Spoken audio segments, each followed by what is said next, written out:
We arrive in East Jerusalem from Amman, Jordan, crossing the Jordan River at the King Hussein Bridge. At the Israeli military checkpoint, it's called the Allenby Bridge. For some, this is the Holy Land.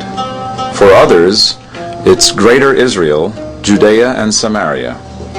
Internationally, it's called the West Bank, the occupied territories. But for Palestinians who live here, this is Palestine.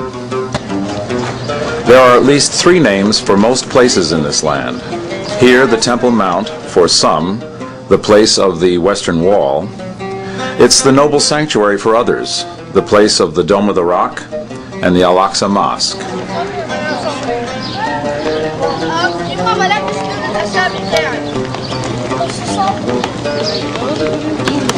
This is Jerusalem, the holy place for Jews, Christians, and Muslims.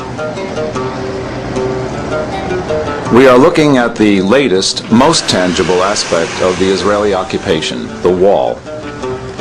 Here too, some call it a security fence. For others, it's an apartheid wall, an annexation wall. Some call it a separation barrier. In the Jerusalem area, the wall is a concrete barrier more than 20 feet high. In the rural north, the agricultural region, the barrier is a razor wire electronic fence with guard towers and patrol roads. Locked gates and denied permits prevent access to farmlands, water wells, and greenhouses. How does this wall compound the existing restrictions of the occupation? We want to witness what the wall means to the lives of ordinary Palestinians. You will meet some of them here.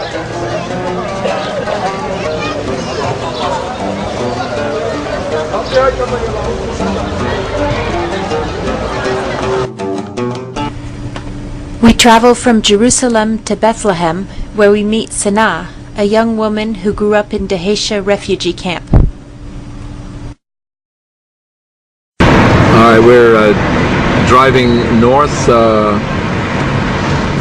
in Bethlehem, and we're approaching the wall. It looks like it's the edge where they will continue. This will be a gate in the wall? Yes. Or maybe a gate. Yeah. Oh, look at this. Definitely taller than the Berlin Wall. Yes.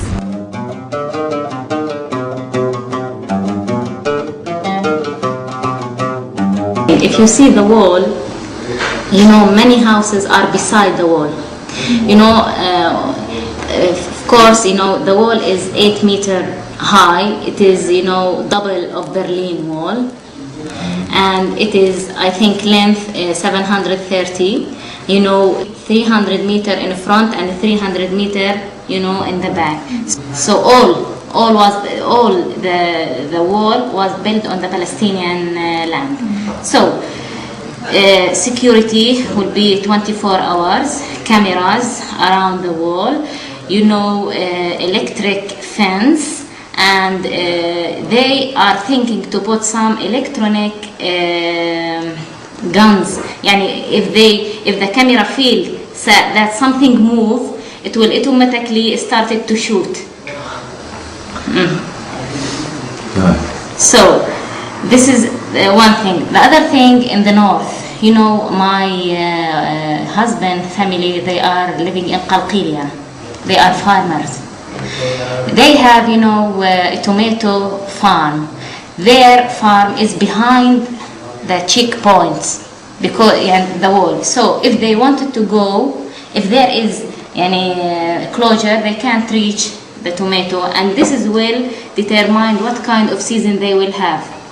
If they can't reach the farm, so the tomato is no one can irrigate it, no one can reach it. So it depends on the soldier moods. If he let the farmers to go and see their plant, okay. If not, so you will lose your farmers. And you know their daily income are totally depend on the farmer and their farms. So So the wall cuts also all the cities. Yani for me to go to Ramallah, it is impossible. So it's like, cantons. We have Hebron, we have Bethlehem, we have Ramallah, we have, of course, Jerusalem is isolated totally because of the wall, and all the cities also.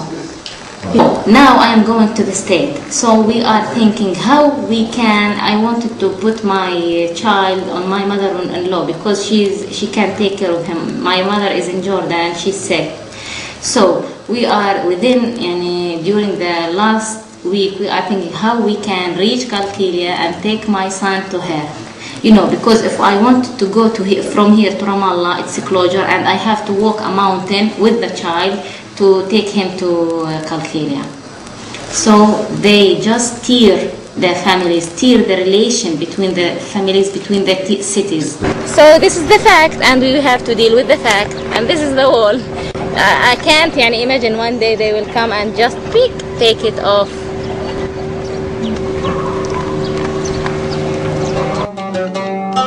We visit Abu Dis, a village east of Jerusalem, to meet with Salah, whose home is right next to the wall.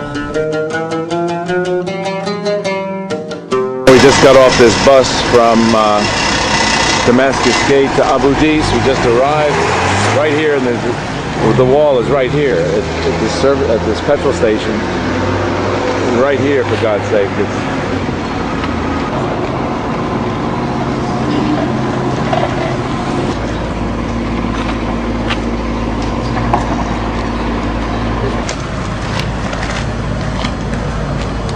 All right, there's Emily, 5 foot something. I remember the Berlin Wall. This is easily twice the height of the Berlin Wall, or more. Here's my concern right there. These guys.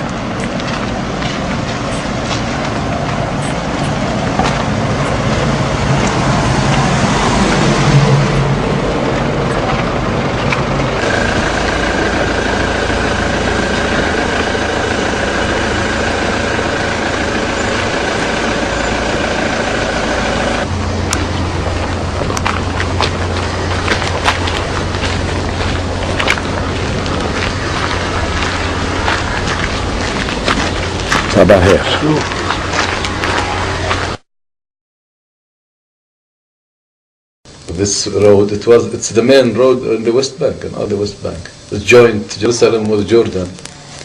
Suddenly we hear that they are putting just blocks. Then we came to see what's going, because it's very serious for us, The